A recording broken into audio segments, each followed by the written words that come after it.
30 miles away offshore, on the island of Nantucket, a haven for readers and writers, the Nantucket Book Festival presents its answer to social distancing. I'm Jane Alexander, Nantucket Book Festival alumna, welcoming you to At Home with Authors. On this episode of At Home with Authors. To the Assad regime, Russia, and Iran, are you truly incapable of shame? Is there literally nothing that can shame you? Samantha Power will share the backstory of that unforgettable speech on the siege of Aleppo. We'll talk about her life's journey, from a little girl reading books in the basement of Hardigan's pub in Dublin to a young Irish immigrant beginning her American dream. We'll talk about her first job as a rookie reporter covering the war in Bosnia. That assignment helped spark her original in-depth inquiry into the genocides of the 20th century. Her first book, A Problem from Hell, earned Samantha Power a Pulitzer Prize and brought her to the attention of a junior senator from Illinois who recruited her to his inner circle, brought her to the White House, and made her the youngest ever U.S. ambassador to the United Nations. Samantha Power recounts this journey in her new memoir, The Education of an Idealist. Samantha Power, let me welcome you to the Nantucket Book Festival's At Home with Authors. I had hoped to be there in person. Definitely Nantucket is not quite the same this way, but I'm delighted to be here and to have the chance to talk. Well, I'm actually speaking to you from my normal home in Atlanta, Georgia, which was your home at one point. It was where I went to high school, indeed. Yep. The first thing I want to ask you about, you were coming to Nantucket to talk about your new book, your memoir, The Education of an Idealist. As I was rereading that book today, it occurred to me that almost every author who comes to Nantucket talks about their earliest experiences with books. What was it that triggered their love of reading? And I was rereading your book, and it's Hardigan's Pub just jumped out at me. Tell me about Hardigan's Pub and your life as a young reader. Thank you.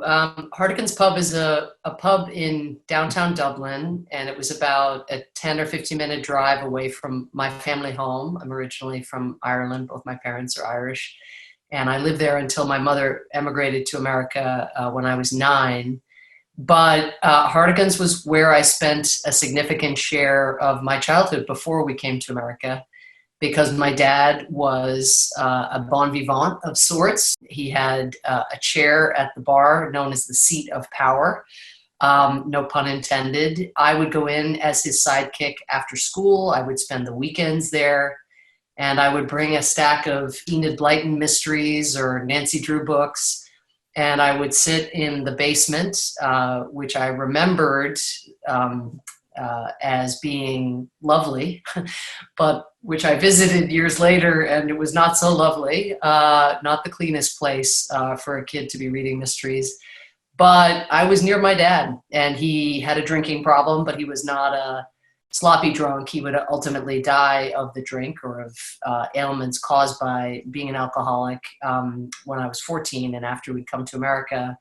But I have a kind of stylized memory, where it's all in Technicolor and there's great rock and roll playing, and I can get his attention whenever I need him, and I'm the center of his universe.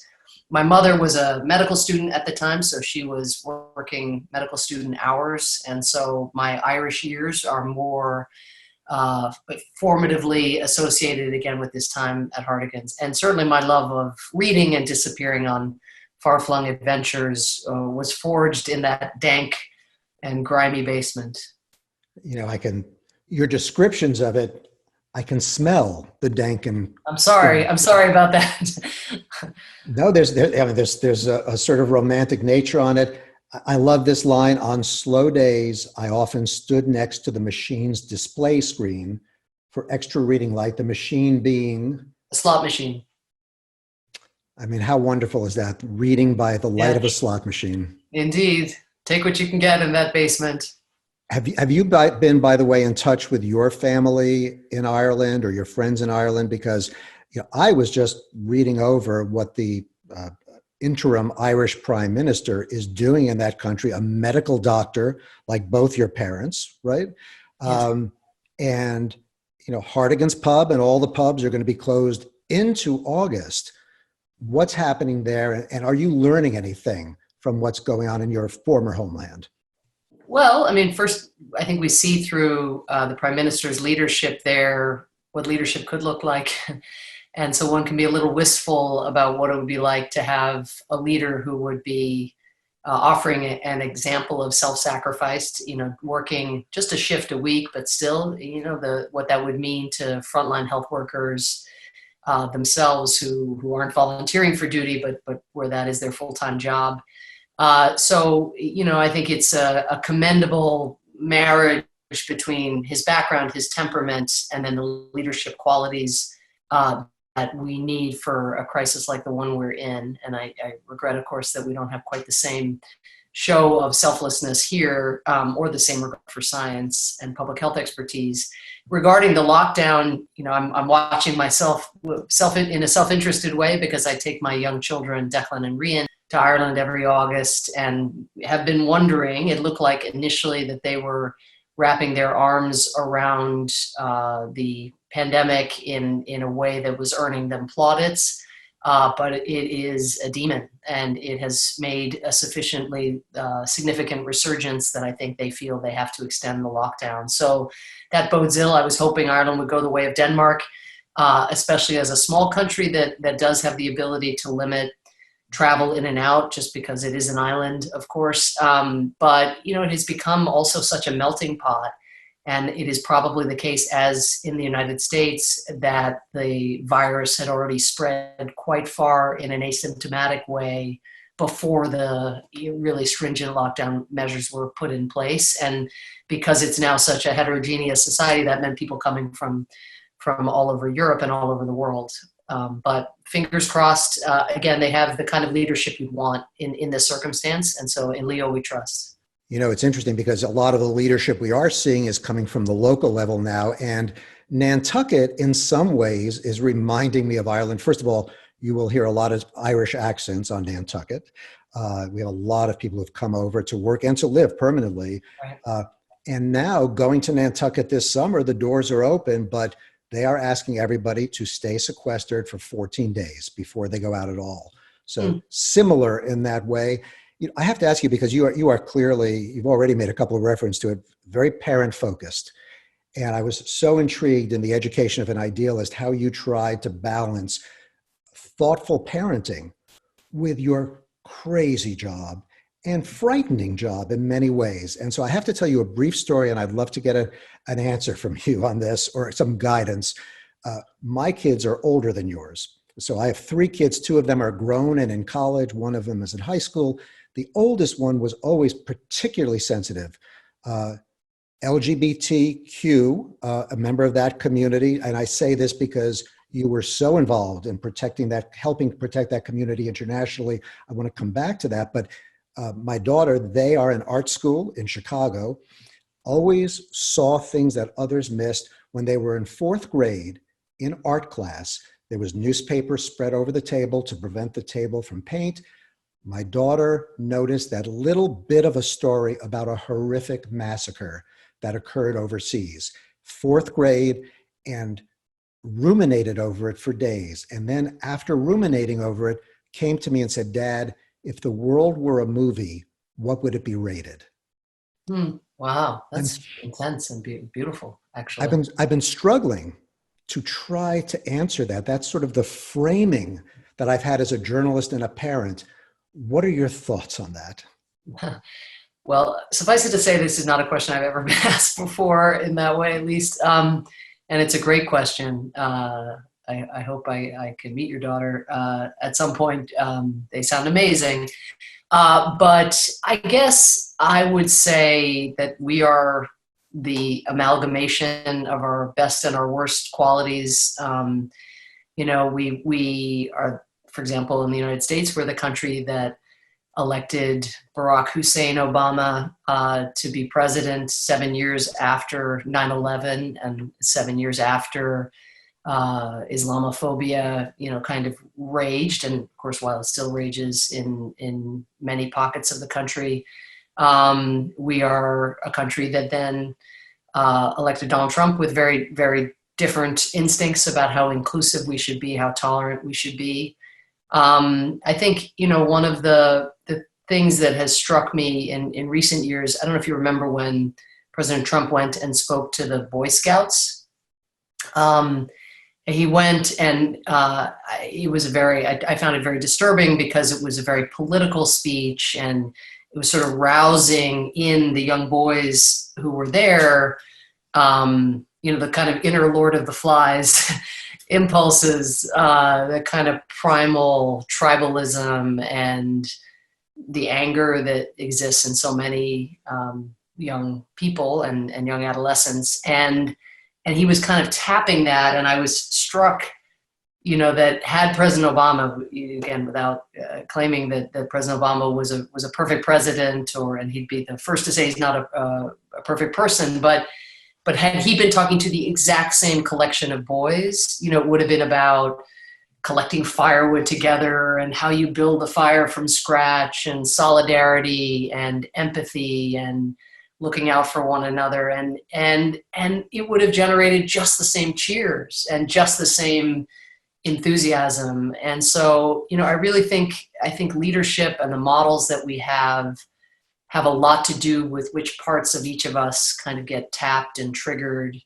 And when we feel fear, the world gets a lot more R-rated. That is, fear becomes a rationale for self-justification of things that, we never, wearing the veil of ignorance and not knowing our circumstance, that we never would have considered just or permissible. And yet when afraid, and that's something leaders can really stoke or can try to calm, in many of us is the capacity to contemplate things that many of us would later go on to regret. And so I guess that's how I think about it. I think about it as being pretty contingent, that there is even in this pandemic, we see everything. We see sort of hoarding and this fear driving people to kind of, have this dog eat dog scrum to procure supplies and even intercept ships that are going to vulnerable communities so we get the supplies, which again makes sense in a world of fear. But then we're seeing, shopping angels crop up out of nowhere, where people with extra time on their hands are seeking out the vulnerable and the elderly in their communities and dedicating the time that they have at their disposal to going and doing the grocery shopping and the other things that high-risk groups can't afford to do. And so it's humanity, it's all things at once in all places. So I'm fascinated by this angle of fear, because as I read not just The Education of an Idealist, but I went back to A Problem from Hell, Genocide, America in the Age of Genocide, some horrific, the most horrific things imaginable that you dug into. And somehow I emerged from that less fearful than before I read it, because you showed a way to dig in and make some difference. And first and foremost, by learning about the worst. And this one phrase stuck in my head as part of your conclusion of A Problem from Hell, this idea that there had been a failure of imagination, broadly speaking, and even you suffered from it.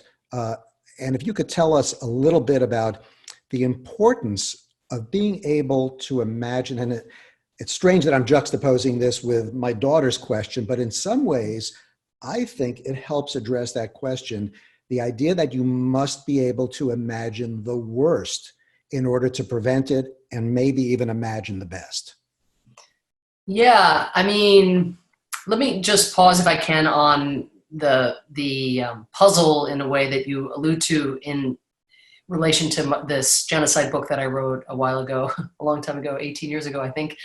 So it's called A Problem from Hell. And it is really interesting that that book, which describes the major genocides of the 20th century and America's relative unresponsiveness, I mean, you know, sort of not condemning, not sanctioning, not trying to rally the world to pressure governments to stop murdering religious, ethnic, national groups. So it's a sad, dark story, but I tell the tale of American bystanding through the so-called upstanders, these individuals who try to make a difference.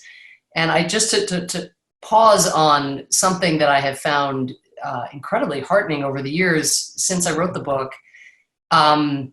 The way in which people read that book is much more the way you described yourself reading it, feeling oddly, I mean, I never would have expected this, but empowered, feeling as if in reading about others who asserted agency against really seemingly insurmountable forces, whether forces of evil out in the world committing genocide or the forces of bureaucracy, which can feel so impenetrable. But by reading about individuals who took the stands that they took and tried to identify the limits and circumnavigate those constraints somehow, or transcend those constraints, just I still to this day get notes from people who read the book at all ages and say, you know, now I want to go and do X with my career. You know, now it has inspired me to feel like that I have more agency, or I am more empowered. And I find I'm musing on this not in a way to sort of say, oh, isn't my book so great that it has had this effect on people, but more to puzzle over it and to note that I think in our current world, especially, people feel disempowered and they don't feel often, can't generalize, but that there is a path between what they aspire to see, what they actually can imagine, and their own sort of role in bringing about that change that they seek. And so I think I've learned a lot over the years, not just about where those little kind of pathways may be, and I've certainly had many pathways blocked off or taken the wrong path in multiple circumstances, which I write about in my more recent book. But I think it's really important for particularly public figures, but really anybody who has a social change agenda, or wants to get people to register to vote, or who cares about climate change, or now, you know, wants to be not only practicing social distancing guidelines themselves, but wants to be spreading the message, to just remember how small many of us feel day to day, and how incommensurate one's own actions feel in relation to the kind of change that we know we need, and how demoralizing that can be. And I think that when I saw the effect that A Problem from Hell had on people, I sort of have changed over the years my way of engaging people to really try to meet them where they are, which is not feeling, I imagine a brighter future and I imagine myself as a change agent along the path to that future, but maybe even being able to imagine what they want to seek, but not being able to imagine their own, you know, kind of role in that trajectory. So anyway, that's a digression of sorts, but an important one, I think. Well, which gets to, there's a book that you cited which clearly had a big impact on you, that you said your husband turned you on to. And I can't remember the title of it, but it was about Switch, about taking big problems and trying to break it down into smaller pieces. Tell us about that theory, because we're all influenced by books, and this is a case where your book then introduced us to another book which influenced you, which is going to influence us. Tell us about that theory, and then take us inside to your time either as a national security advisor or as U.S. ambassador to the UN, where you sort of took that framework and maybe thought small in order to empower yourself. Yeah, that's I hadn't thought about that segue, but yes, the concept, which is introduced in a book called Switch, or branded in a book called Switch, which is by two academics, kind of social scientists and a psychologist, the Heath brothers. But the concept is shrink the change. And so it very much, when I read about the idea of Shrink the Change, it very much met me where I was, which was in this place of noticing that I worked for the most powerful government at that time in the history of the world, the US government. I worked for Barack Obama, a historic president with great integrity and decency. I was his human rights advisor at the time. And yet I felt as if I was pushing water uphill, and that we were already, this is back now in 2009, but already in the midst of what we're now even deeper into, which is a human rights recession around the world, where after all the progress in the wake of the fall of the Berlin Wall and the collapse of the Soviet Union, we've seen significant backsliding, including, of course, in established democracies like India, like now more recently the United States. And so I'm thinking, okay, here I am in this incredibly rarefied, privileged position of, driving into work, and my work is the White House, working for Barack Obama as the human rights advisor, with a chance to put these ideas that I've been, poring over and pushing for so many years, a chance to put those into practice. And yet I feel like I'm not making a dent. And I saw the feeling I had, and I was a relatively senior advisor and pretty close to the president. And, imagine how if you're a worker bee, civil servant, or foreign service officer, pushing LGBT rights at the UN, or trying to protect refugees who are fleeing persecution, or trying to stand up to the Chinese crackdown on human rights lawyers, or whatever your cause is, you can just feel as if it's nothing you do is going to make a difference. And so this idea of shrinking the change just hit me and struck me as really a great way to kind of ground and discipline our efforts. And the idea is simply that often when big changes are needed, and we know, of course, the transformational change is needed on an issue like climate change, and even in the face of this widespread human rights crackdown, but that often through history, big changes are best met, big challenges, big problems are best met with small changes and small steps. It's kind of intuitive on one level, but whether that's because they create a cascade over time, or, it's about a story of incremental change, which young people today are not very patient with, I understand.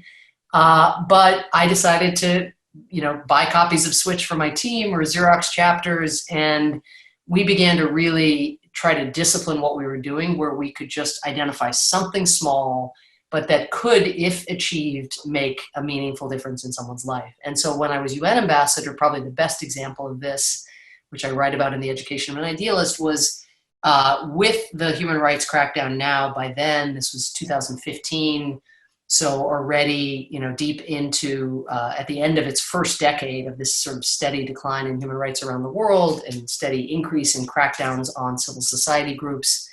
I just thought this abstraction is too hard to tackle. We need to just bite off a piece of it. And so we decided to launch a campaign called Free the 20, hashtag Free the 20. And I was no social media guru at that point. I'm much more fluid now. I had just gotten a Twitter account, but I was learning what hashtags were. And I and my team, and particularly the young people on my team who were very savvy in how to harness these platforms on behalf of particular causes, we decided to profile a different female political prisoner every day for 20 days. I mean, compared to what the US government could be doing, this is so modest, right? I would go and we'd hang a jumbo portrait of the woman we were profiling in the lobby of the US mission to the UN, which was directly across the street from UN headquarters. We did so at the time that heads of state were gathering for the annual General Assembly, where the heads of state come every year in September, except probably this year. And so we knew that the heads of state would be driving by on First Avenue, and that they would see the women that their governments had locked up. So it was a bit of a poke. But mainly we tried to rally the female senators, just thinking this is a nice hook, in the US Senate, of which there were also 20, as it happened. And this became a bipartisan thing with Republicans and Democrats rallying behind the campaign. I went to other countries, other democracies also, to get them to try to support. And the long and short of it is, while the initial campaign lasted 20 days, we kept the portraits of the women in the window, and one by one, over the course of several months, but into the next year for sure, eventually 16 of the 20 women were freed. And this surprised me. So even though I had set the bar like relatively low, again, compared to deep structural change in the societies that one would hope to see more progressive policies, I was still very, very pleasantly surprised that we were able the campaign was able to at least make some difference, along with the efforts, of course, of their lawyers and their family members and others. But what was most satisfying, I think, as a mentor and as a team leader, was seeing the spring in the step of my young staff who were having the experience as U.S. government public servants who are sacrificing so much, without any of the glamour of getting to be ambassador or getting driven around or living at the Waldorf Astoria. Here are the people who do the real work.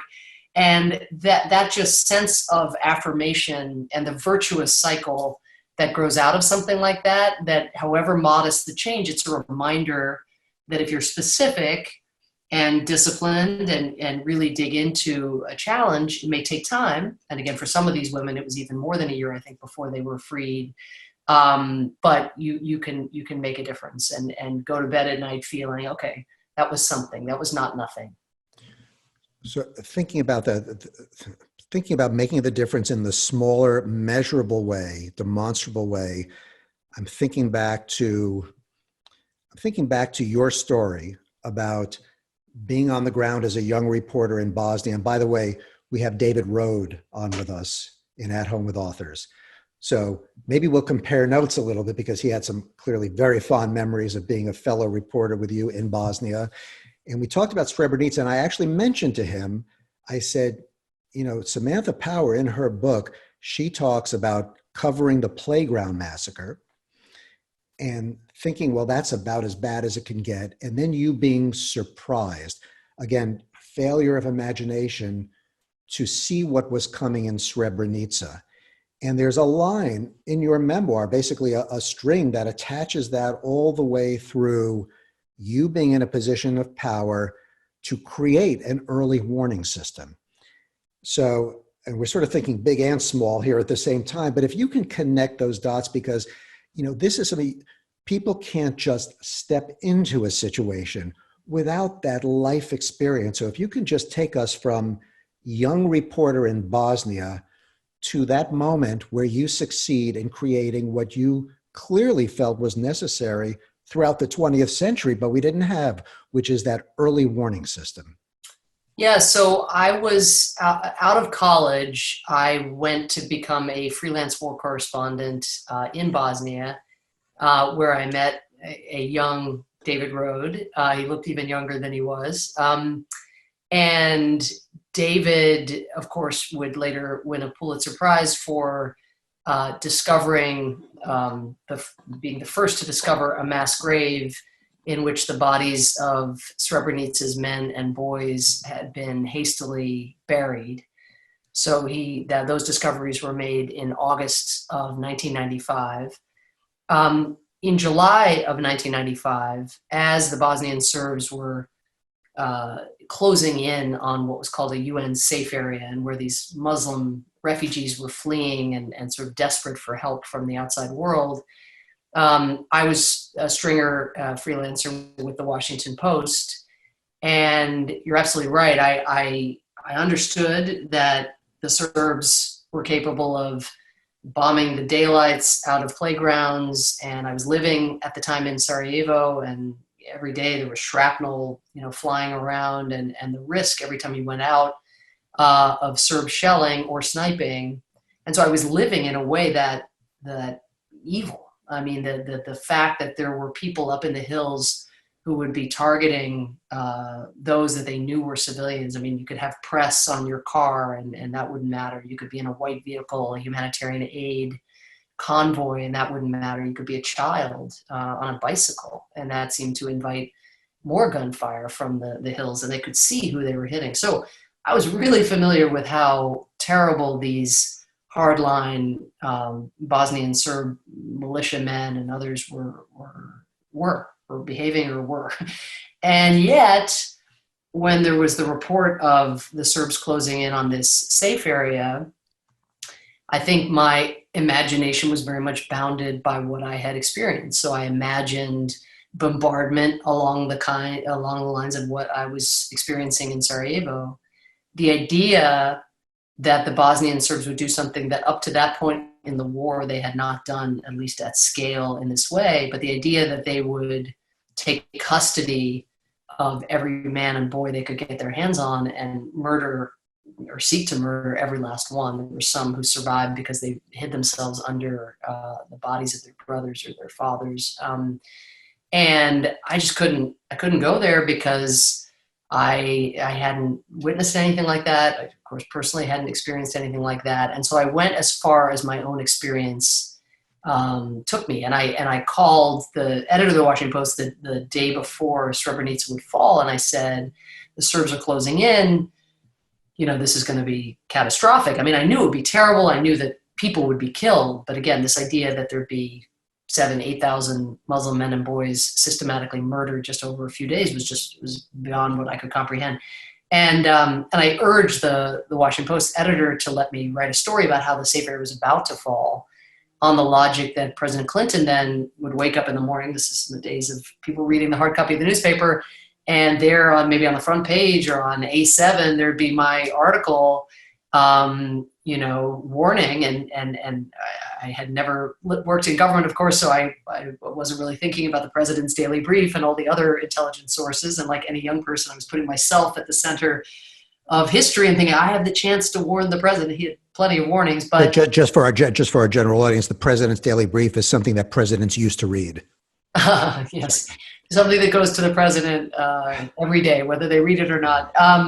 But I had this idea of let me warn through the newspaper. And the editor was a lovely guy and a terrific editor from whom I learned a ton, but he just had no interest. He just said, we've had so many stories about bad things happening in Bosnia. And he said, it sounds like when this safe area falls, then we'll have a story.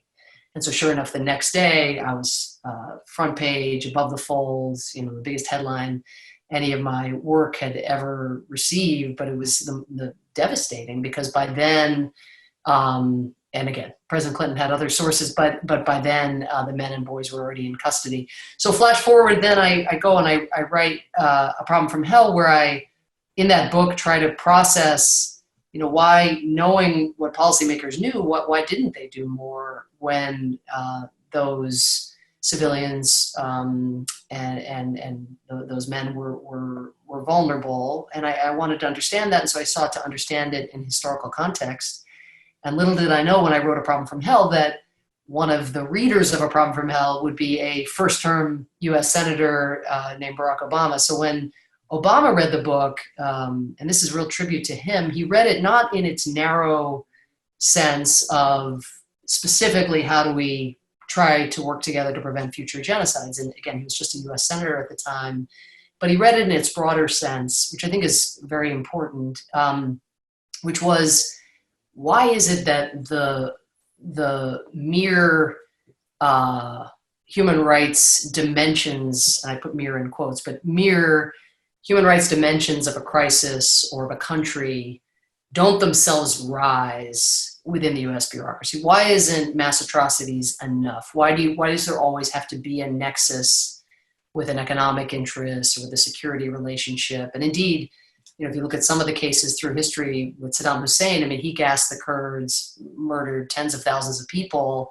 and US assistance doubled in the wake of those attacks. So why genocide is one subset of a larger phenomenon of just human life, human welfare, the human consequences of our decision making not being actionable, even when the cost to us, for example, cutting off a relationship, would be quite minimal, and where we would look back and think, darn, we had said never again, and that was a case in which we had the chance to do more the second time around. So when Obama became president, he said, let's figure this out. Let's see if we can build a different kind of infrastructure. that, where, if you have within your government people who know, a part of the world that does not have high level or mainstream, a lot of expertise floating around, where those people have a track, they have a channel to be able to raise not only the alarm about what they see coming, and I do think there is, by and large, a lot of early warning out there. It's not an absence of warning, but it's how do you make those warnings get traction in systems where people are scurrying around, doing their best by the country. There's the tyranny of the inbox I learned about in government, where it's very hard to distinguish the urgent from the important. And so how do you create a system where there's some stickiness for those individuals who want to put themselves forward, who want to share their expertise, and very specifically who have ideas about which tools in the toolbox can be employed to make a meaningful difference before it's too late? Well, how do the early warnings get traction? This is not an early warning, but one of the most powerful tools you had as a writer and speaker was to have the public platform, to speak publicly, to call people out very specifically. And truthfully, the first time you had been on sort of a lot of people's radar for a lot of years. It really wasn't until I just happened to see that speech of yours to the Security Council that became viral on December 14th, 2016, shortly after the election. It just blew me away, and clearly blew a lot of other people away. And one of the reasons I really wanted to read The Education of an Idealist was to find out what was the backstory on that speech.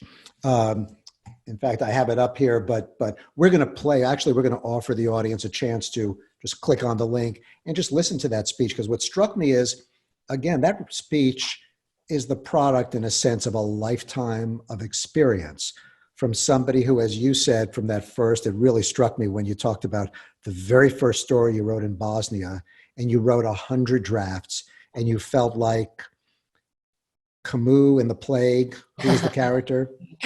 Exactly. Yes. Now I can't remember the guy. The guy writes the same sentence over and over and over again. Yes. While the plague kills everyone. Yeah, exactly. But tell me the back, because we're going to put that side by side, because there was a moment in there that was so powerful. And then I read your account of it, and I was really struck by how that evolved. So if you could just bring us to that speech. Okay. I haven't actually talked about that day, really, I don't think, before. To the Assad regime, Russia, and Iran, your forces and proxies are carrying out these crimes. Your barrel bombs and mortars and airstrikes have allowed the militia in Aleppo to encircle tens of thousands of civilians in your ever-tightening noose. It is your noose. 3 member states of the UN contributing to a noose around civilians. It should shame you. Instead, by all appearances, it is emboldening you. You are plotting your next assault. Are you truly incapable of shame? Is there literally nothing that can shame you? Is there no act of barbarism against civilians, no execution of a child that gets under your skin, that just creeps you out a little bit? So there are a couple dimensions of context that are worth bringing out, I think. For starters, the person that I am yelling at in that speech is my friend. His name is Vitaly Churkin. I really try in The Education of an Idealist to show the humanity of what goes on behind the scenes. And Vitaly and I, as the relationship between Russia, which he represented as Russia's ambassador at the UN, and the United States, as that relationship deteriorated, he and I were kind of hanging on and trying to continue to forge agreements at the United Nations, even as we clashed bitterly in public. And it was, at certain points I would feel, ugh, what am I doing? Why am I continuing to invest in this relationship and in this friendship, ultimately, with the face of Putin's aggression in Ukraine, or the face of his denial about Russia's role in Syria. It's gross. At the same time, I knew for myself, to give up on someone with whom you can do good is giving up a lot. And so, to the bitter end, almost to the bitter end, I tried to continue to carve out areas of cooperation. So while we were failing miserably to secure a negotiated political agreement on Syria, Vitaly, his name was, and I were negotiating a UN Security Council resolution to get food aid to people in northern Syria who otherwise could not be reached because the food previously had to go through Damascus, and Assad was not allowing.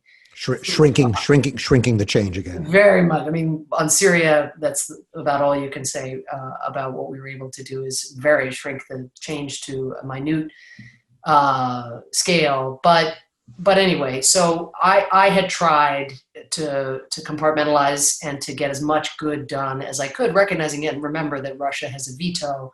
And so my ability to advance U.S. interests or to advance human rights or humanitarian goals is very dependent on whether I can get Russia to abstain or to agree to a resolution. So I invested in that. But then came the 2016 election, and it became a hell of a lot harder to compartmentalize. I mean, here now, that same government, it was always hard, but that same government had interfered in our election in a way that it was already clear that while there were many factors, it was clear how close the election had been. 78,000 votes in Michigan, Wisconsin, Pennsylvania, spread across those three states. And so the flooding of the airwaves, for lack of a better word, the tech platforms with Russian misinformation, the attempts at voter suppression, the poking around they did in state voter registration rolls. I mean, all of that was part of what this government was doing.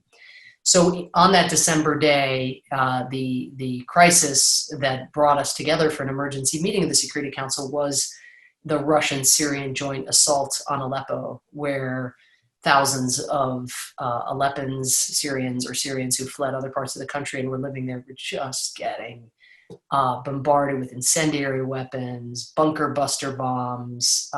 If they tried to get out, taken away and disappeared into the night. It was just horrific in a war that was filled with horrific chapters. It felt like new lows even were being set, in part because also Russian troops were involved in the assault, as Russia had intervened the previous year. So the meeting that preceded the UN Security Council session was an internal meeting with President Obama. It was a National Security Council meeting. And that meeting was about what we could do about Aleppo, about what Russia and Syria were doing.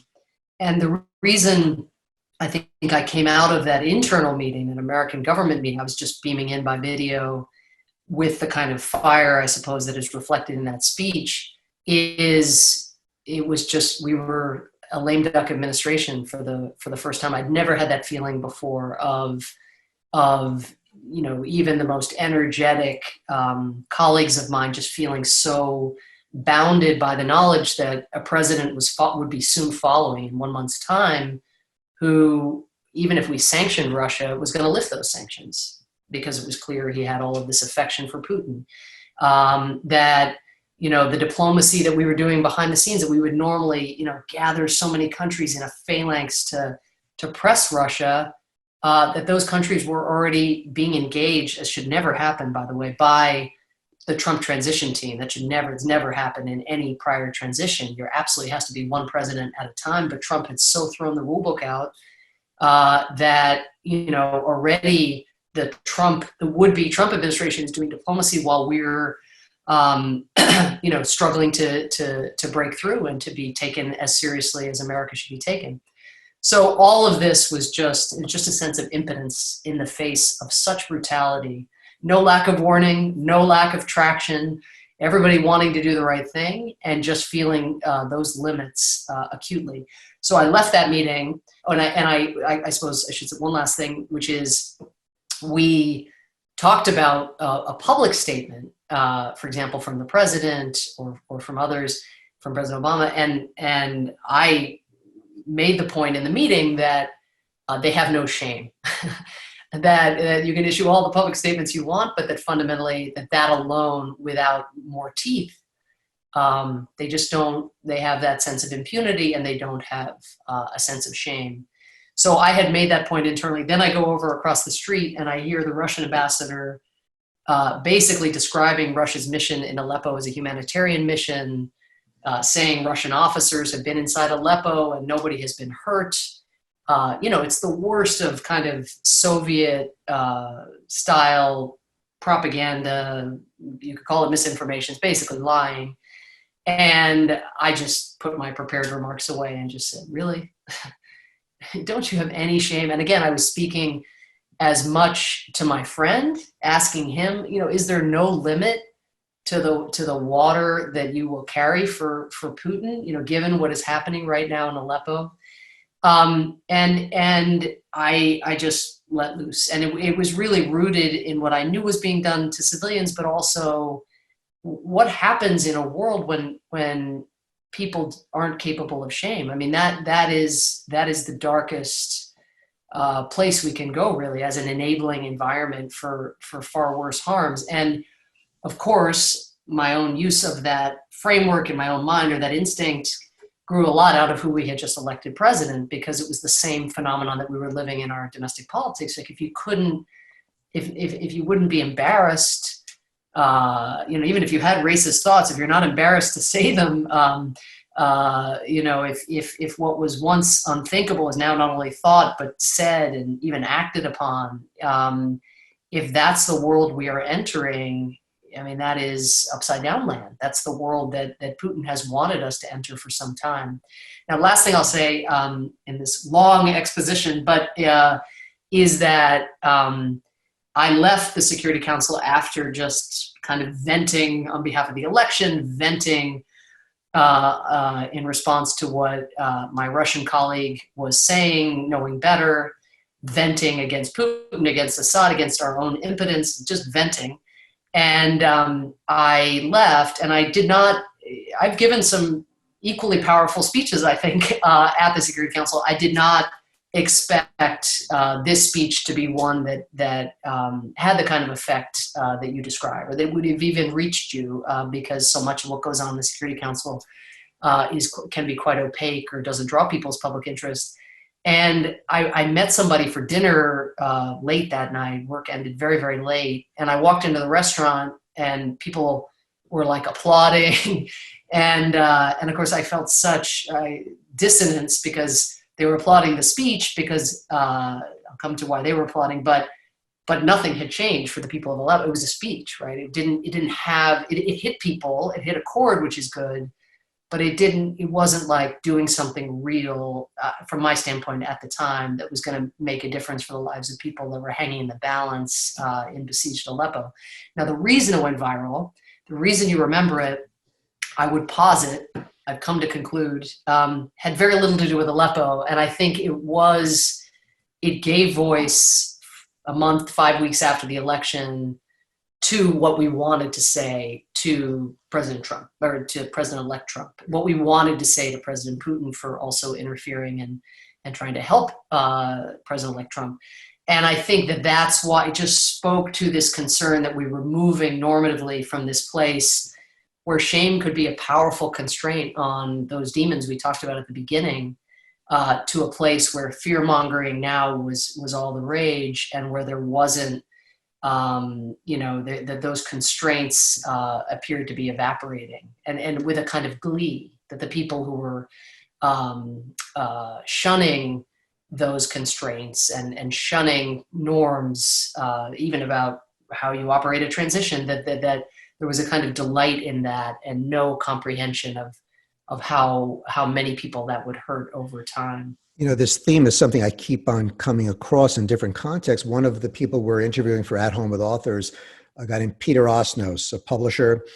He had been a Vietnam Saigon correspondent during the Vietnam War for the Washington Post, and he's just edited a book by one of our Nantucket Book Festival guests, a CEO of the Metropolitan Museum of Art who happened to have gotten fixated on this one young man who lost his life in Vietnam.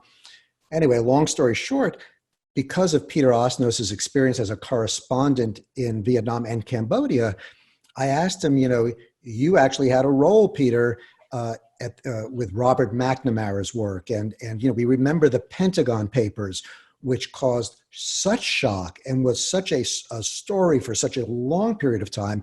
The Washington Post just published the Afghanistan Papers, which got about a day's worth of coverage. I said, what do you attribute the difference to? He said, back then, we were much easier to shock and less cynical. And this gets exactly into what you were saying, and I think why your speech resonated so much. Yeah.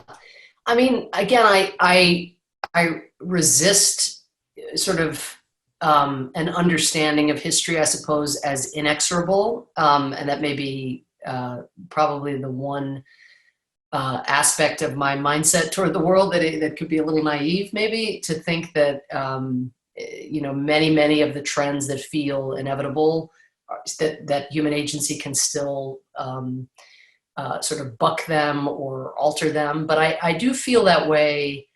Again, it does, now polarization has complicated everything. That's another part of the answer, right? Is that people are getting entirely different factual predicates. And so if you believe that the, liberal media establishment and the voter fraud apparatus is out to take your vote, then you might be, again, it's not about shame or not shame, but your understanding of the facts and the context for the facts is different. And so I that's the devastating dimension of particularly the far right echo chamber that has developed in recent years. But I do, again, people, where I find hope, and the reason I don't think that cynicism is necessarily something that's kind of in the water now in a way that it wasn't. I mean, you'd never be more cynical than in the 1970s with Watergate and Vietnam. And Vietnam, of course, was ushered in a period of cynicism for sure, as Peter says. But, you would have plenty of grounds right now to give up on climate change. And I can tell you on the basis of what I see on college campuses, not only in America, but all around the world, that young people will not give up. And as long as you're not giving up, there's hope in that. There's hope in you, right? Because you wouldn't be doing something if you thought inevitably that what you did was going to somehow, the corporations or the echo chambers or the cynicism was going to thwart you. I also think that the pendulum is funky. And that there does, that there, and, I don't know if we're at this point now, I certainly hope we are, about President Trump, but that, he still has a lot of support within his own party, but he doesn't have support along a range of axes related to human behavior or character or, other demands. I mean, he has way more than I would hope he would have among his supporters, but it's not as if people don't know the difference. And so, I do think that having gone through a concentrated period like this, where we are led by somebody whose personal interests are so much his North Star and so much his guiding ethos, if you can call it that, and where the human costs of that now are being lived around us, that, wouldn't be at all surprising if we saw a shift, not of all of his supporters, but of some over time, but in a pretty concentrated period of time, back towards solidarity and away from that kind of cynicism and toward a sense that, leaders, whether of governments or of corporations, that they have a responsibility to their constituents or to their workforce, and in a funny way, one of the things that Trump rode to office is a sense among, that segment of the population that voted for Obama in 2012 and then shifted to Trump in 2016. Millions of people, 9% of the Obama voters in 2012 shifted to Trump in 2016. And a lot of that was out of a sense, I gather, of dignity, being kind of trampled and not feeling seen and not feeling looked out for particularly by elites. And that, as I write and I think show, I hope, in Education and Idealist, I think that sort of trampling of dignity, or that not seeing individuals behind statistics, or individuals who are the beneficiaries or the unfortunate recipients of public policy or of decision making. I think that could cause a real turn in a very, very different direction, where norms, you start to really appreciate what it means to have guidelines around human behavior, to have ethics rules that are strictly enforced, and to get out and vote, and to take more agency, again, back where we started, in citizenship, and not kind of leaving it to leaders who make big promises and then just look out for themselves. I think you just nailed something. And if you don't mind, I know we've come to the end of our allotted time, but I would love to just ask you, as you talk about dignity and this idea of people feeling like they aren't seen, I think back to a scene in your memoir where you were the ambassador to the UN, and you made a point of going to the head of every single mission in the world to visit them personally because of the dignity issue in large measure. But if you could just tell us that story, because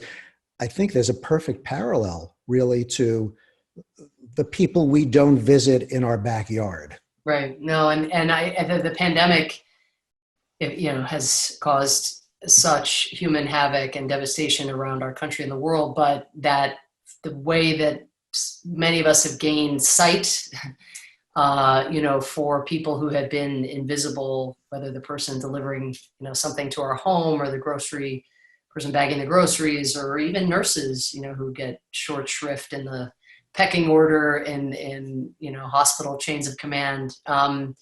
So I'm really glad you mentioned it. I didn't go to 192 countries. I just went to their offices. And so it in a way should not have been even noteworthy, but it was noteworthy because, 50 or so of these ambassadors had never been visited by an American permanent representative before. And they, many of them, not all of them, but treated it just with such momentousness, as if it was a historic occasion because America had come to pay respect. And traditionally, these courtesy calls, when they do happen, because the United States is the host country for the UN, other diplomats come to the US mission. And so part of the idea behind just trying to visit each of my colleagues was to go to them, to see what music was playing in the background, what the pictures of their kids, the books they brought from home. And whether it was talking to ambassadors from small island states, you go to one of those missions, and often it would just be one person working in the mission who was the ambassador, who was answering the phones, trying to show up for climate negotiations with their entire, the extinction of their country, a potential here now in the coming decades. And here's just one person, and it was hard to set up those courtesy calls, because if that one person was in a negotiation, they weren't answering the phone. Sometimes they'd commandeer a spouse or a child, one of their older kids to work the phones. And you just got a sense, again, of there's the great inequality, of course, among the wealth of various countries, the power of various countries, but in digging into the personal histories of each of the individuals who are representing their country, just all the kind of universal themes and sort of ports of call and connection that we had. And so these I would come back, and I would write in my journal about what the meetings were like. I would tell my team, it was like the universe in a grain of sand, kind of. And I think when it came to the really tough votes, like you mentioned earlier, votes on LGBT rights, which are so hard to get done because so many of the countries within the UN have laws criminalizing LGBT status or acts, and getting those votes across the finish line to embed the idea that LGBT rights are part of the larger human rights framework, to get a special representative and independent expert created, that position created so that there was someone in the UN system measuring human rights abuse against LGBT people around the world. There's no way I think I could have mobilized those votes without the kind of personal relationships that grow out of just seeing people So those are the courtesy calls. Thank you for asking. Again, not a big deal. I was only traveling around the island of Manhattan. I got a lot of work done heading uptown. Listen, but you know what? I was hoping when we finish this, we would have an action item for the community, the tribe of readers who are listening to you and reading your work. And I almost think that, you know what, that's doable. We can all make a vow and maybe document courtesy calls, people who we would not normally visit. And maybe it's a visit with an offer of a book to read. That'd be great. How about that? I think that's perfect. And even before you get to that, I think just seeing, just the spirit of, which when you're busy, it's the first thing to go. I myself have to remind myself, my kids constantly, just to we're so in our own channels, our own lanes, and just to see and to take notice and to make eye contact. And it's first order. And then from there, I love your idea. I think it's great, especially now when people are feeling, they've changed the terminology now, I guess, from social distancing to physical distancing. Have you noticed this? Yes. Right? Because to say that physical distancing doesn't have to mean social distancing, but for so many it does. And so if that's going to be corrected, it's going to require people outside the bubble, to really make that effort. Well, it was great having the eye contact with you here on Zoom. It's easy on Zoom. Yeah, it is. It's actually easier. It's easier on Zoom in a way than in person sometimes. Well, it is. And right now I wish I could, and we could, maybe for another time, just click the button and invite some other people in and actually have a gathering of authors who would never be able to come. In fact, one of my dreams is to have Cass Sunstein, your husband, and you together bouncing off each other. So if you would, we're game.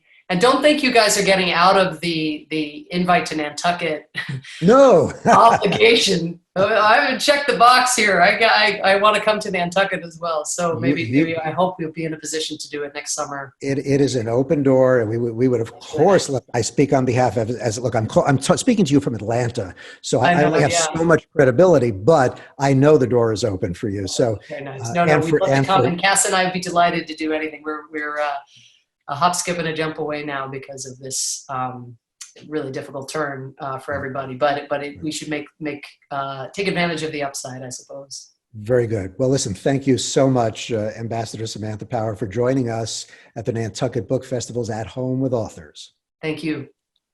Thanks. I will send you a link when it's up, which will probably be in about a week and a half. Awesome, Michael. Thank you for doing it and for taking such care and reading. And tell your daughter, amazing question. Is she still amazing? Yes. Okay. And yes. I wish I could say, our daughter struggles really with severe anxiety issues, and It's just always been a part of them. And so this question is really something, when I read all your work, it's like, I read everything through that lens, and it's that sense of, I know you had it as a parent, and your stories, I wish we could have gotten to more of, but Declan and, how you told him what, if I can grab you for one moment, well, we won't do it now because there's only so much ground you can cover, but, Declan and how you explained those stories to him. Tried. Yeah. Yeah, no. And it's just, and I found myself as a parent of younger kids, my wife and I would always be hitting the button, hitting the power button when that bad story was going to come on. And then somebody sort of gave us a perspective of, exposing kids to stuff like that. You have to decide what to expose them to, what they know already. And it's almost like an inoculation. And I asked Elie Wiesel about this when I spoke to him. And I asked him, he said, look, a lot of parents ask me, when do you read night? And he said, it's different for every child. For our daughter, and this is why I'm struggling with your work now, because this idea of having to imagine the worst in order to feel more positive, because at least you've accounted for it. And I off the record, I mentioned that to Sanjay Gupta, who's a friend of mine, and he found, because he's an intense father, a very engaged father. And I think all of us parents are trying to find that balance. How much do you expose your kids to? Enough for them to understand the world, but not lose what you call the idealism.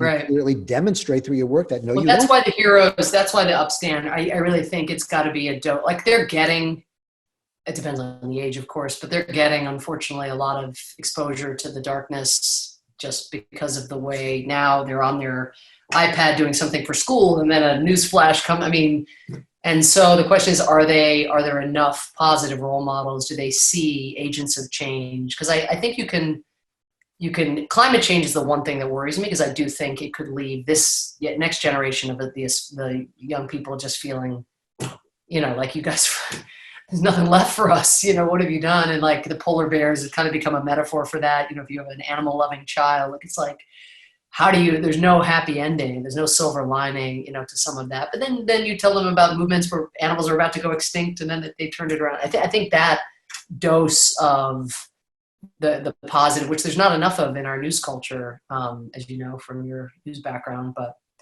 that's my approach. That's how you do the balance. You kind of know they're getting it, and then so we just watched even my young daughter, Just Mercy, the movie, because my kids are too young to read the book. As an example. I haven't.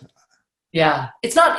I mean, compared to the book was just so extraordinary. The movie's good, but I was hoping it would be one of these, like one for the ages. But it's well worth watching.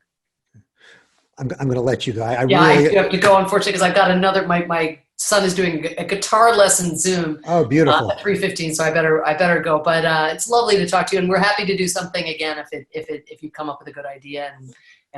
But time wise, we're wide open now. So. Thanks so much. Of course. Appreciate it. Okay, Michael. Thank you again.